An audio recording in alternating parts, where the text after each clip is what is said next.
The masses have never thirsted after truth.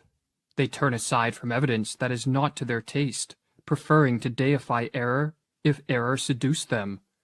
Whoever can supply them with illusions is easily their master. Whoever attempts to destroy their illusions is always their victim. According to the psychologist Carl Jung, the greatest threat to civilization lies not with the forces of nature, nor with any physical disease, but with our inability to deal with the forces of our own psyche. We are our own worst enemies, or as the Latin proverb puts it, man is a wolf to man. In Civilization in Transition, Jung states that this proverb is a sad yet eternal truism, and our wolf-like tendencies come most prominently into play at those times of history when mental illness becomes the norm rather than the exception in a society, a situation which Jung termed a psychic epidemic. Indeed, it is becoming ever more obvious, he writes, that it is not famine, not earthquakes, not microbes, not cancer, but man himself, who is man's greatest danger to man, for the simple reason that there is no adequate protection against psychic epidemics, which are infinitely more devastating than the worst of natural catastrophes.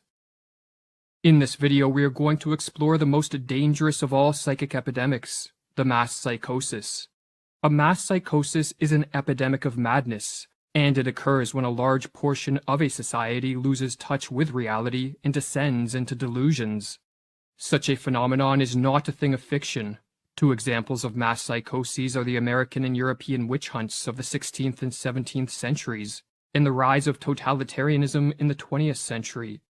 During the witch hunts, thousands of individuals, mostly women, were killed, not for any crimes they committed, but because they became the scapegoats of societies gone mad.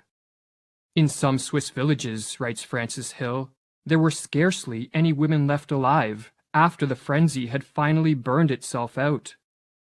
When a mass psychosis occurs, the results are devastating. Jung studied this phenomenon and wrote that the individuals who make up the infected society become morally and spiritually inferior. They sink unconsciously to an inferior intellectual level.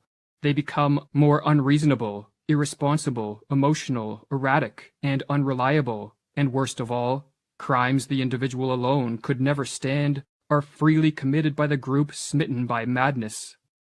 What makes matters worse is that those suffering from a mass psychosis are unaware of what is occurring. For just as an individual gone mad cannot step out of his mind to observe the errors in his ways, so too there is no Archimedean point from which those living through a mass psychosis can observe their collective madness. But what causes a mass psychosis?